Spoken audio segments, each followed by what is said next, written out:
Die Schriftstellerin und Aktivistin Susan Abulhawa wurde als Kind von Flüchtlingen des Krieges 1967 geboren. Als Israel eroberte, was von Palästina übrig geblieben war, darunter Jerusalem. Derzeit lebt sie mit ihrer Tochter in Pennsylvania. Sie ist Gründerin und Präsidentin von Playgrounds for Palestine, einer Kinderorganisation, die sich für das Recht auf Spiel für palästinensische Kinder einsetzt. Die Reichweite ihrer Bücher und die Zahl ihrer Leser haben Abulhawa zu einer der meistgelesenen arabischen Autorinnen der Welt gemacht. Am 29.11.2024 sprach sie bei der Oxford Union, die weltweit renommierteste Debattiergesellschaft. 2013, ich fand das sehr interessant, deswegen wollte ich das auch noch vorlesen. 2013 lehnte sie ab, bei einer Al-Jazeera Debatte mit 3 Israelis teilzunehmen, und zwar mit der Begründung: Stellen Sie sich vor, Deutschland hätte den jüdischen Holocaust nie anerkannt. Stellen Sie sich vor, wir leben in einer Zeit, in der Juden immer noch um eine grundlegende Anerkennung ihres Schmerzes kämpfen. Und dann stellen Sie sich vor, an dem Tag, an dem die Juden sich in Gedenken an die größte kollektive Wunde begeben, würden in Fernsehsendungen deutsche Söhne und Töchter von Nazis in einer Diskussion gezeigt, in der sie unterschiedliche Ansichten darüber äußern, ob und wie Deutschland mit der Erinnerung an den Völkermord umgehen soll, den ihr Land begangen hat. Also, vielen Dank, Rania, fürs Lesen dieser Rede von Susan Abulhawa, in der sie übrigens, finde ich, auf sehr poetische Weise erklärt, was Siedlerkolonialismus ist. Es sind israelische Politiker, die ihren Namen geändert haben, um relevanter zu klingen für diese Region, wie zum Beispiel auch Netanyahu, der ursprünglich Milikowski heißt, also ein polnischer Jude ist.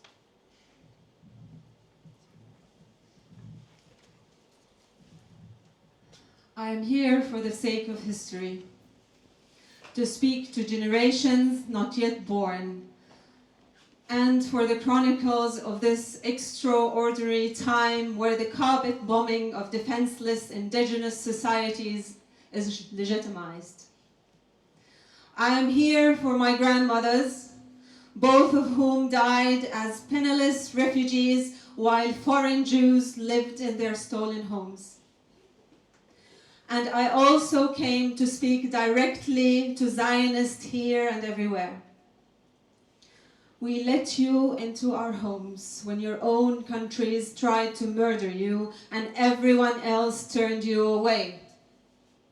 We fed you and clothed you, gave you shelter, and we shared the bounty of our land with you. And when the time was ripe, you kicked us out of our own homes and homeland. Then you killed and robbed and burned and looted our lives. You carved out our hearts because it's clear you do not know how to live in the world without dominating others. You have crossed our lines and nourished the most vile of human impulses. But the world is finally glimpsing the terror we have endured at your hands for so long, and they are seeing the reality of who you are, who you've always been. They watch in utter astonishment at the sadism, the glee, the joy, and the pleasure with which you conduct, watch, and cheer the daily details of breaking our bodies, our minds, our future, our past. But no matter what happens from here, no matter what fairy tales you tell yourselves and tell the world, you will never truly belong to that land. You will never understand the sacredness of the olive trees, which you've been cutting down and burning for decades just to spite us and to break our hearts a little more. No one native to that land would dare do such a thing to the olives. No one who belongs to that region would ever bomb or destroy such ancient heritage as Baalbek or Bitter, or destroy ancient cemeteries as you destroy ours, like the Anglican cemetery in Jerusalem, or the resting place of ancient Muslim scholars and warriors. Those who come from that land do not desecrate the dead. That's why my family for centuries were the caretakers of the Jewish cemetery in the Mount of Olives, as laborers of faith and care for what we know is part of our ancestry and story. Your ancestors will always be buried in your actual homelands of Poland, Ukraine, and elsewhere around the world from whence you came. The myths and folklore of our land will always be alien to you.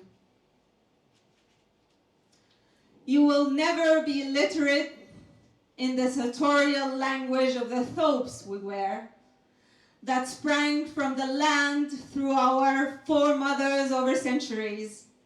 Every motive, design, and pattern speaking to the secrets of local lore, flora, birds, rivers, and wildlife. What your real estate agent call in their high-priced listings old Arab homes will always hold in their stones the stories and memories of our ancestors who built them. The ancient photos and paintings of the land will never continue. You will never know how it feels to be loved and supported by those who have nothing to gain from you and in fact everything to lose.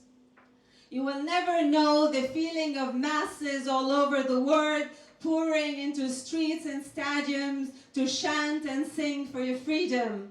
And it is not because you are Jewish, as you try to make the world believe, but because you are depraved, violent colonizers who think your Jewishness entitles you to the home my grandfather and his brothers built with their own hands on land that had been in our family for centuries. It's because Zionism is a blight into Judaism and indeed unto humanity. You can change your names to sound more relevant to the region. And you can pretend falafel and hummus and za'atar are your ancient cuisines. But in the recess of your being, you will always feel the sting of this epic forgery and theft. That's even the drawings of our children hung on walls of the UN or in a hospital ward send your leaders and lawyers into hysteric meltdowns. You will not erase us. You will not erase us no matter how many of us you kill and kill and kill every day, all day. We are not the rocks Chaim Weizmann thought you could clear from the land. We are its very soil. We are her rivers and her trees and her stories. Because of all that was nourished by our bodies and our lives over millennia of continuous, uninterrupted habitation of that patch of earth between the Jordan and Mediterranean waters.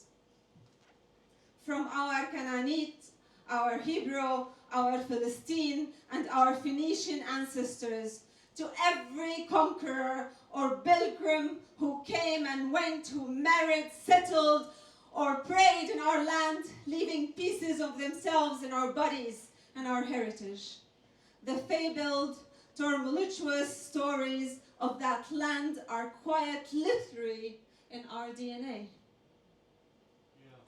You cannot kill or propagandize that way, no matter what death technology you use or what Hollywood and corporate media arsenals you deploy. Someday your impunity and arrogance will end. Palestine will be free. She will be restored to her multi-religious, multi-ethnic, pluralistic glory. We will restore and expand the trains that run from Cairo to Gaza to Jerusalem, Haifa, Tripoli, Beirut, Damascus, Amman, Kuwait, Sana'a, and so on. We will put an end to the Zionist American war machine of domination, expansion, extraction, pollution, and looting. And you will leave, you will either leave or you will finally learn to live with others as equals. Bravo.